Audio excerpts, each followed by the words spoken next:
Hi there, and welcome to the Proxy Sale channel. My name is Andrew. In today's tutorial, I'll guide you through setting a proxy in Playwright. First, let's prepare our tools. Begin by installing Visual Studio Code for your operating system. Once installed, add the Playwright test extension for VS Code.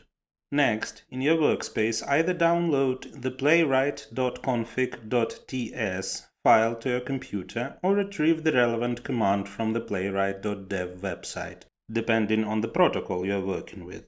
You can also find specific commands for different browsers here. Now set up your proxy by entering the IP and port details. If you're using a private proxy, remember to input your username and password as well. For those using a free proxy, there is no need to set up a username and password. Finally, once all the details are entered, you are ready to launch and get to work. Let me remind you that your work as well as your accounts may be at risk if you operate with free proxies that can be found on a network. Such proxies do not have guarantees of anonymity and security. We recommend a reliable and trusted provider, proxysale.com, which will allow you to get proxies of any location with guaranteed anonymity and security for working on a network. The link will be in the description. Don't forget to hit the like and subscribe buttons. See you in the next video.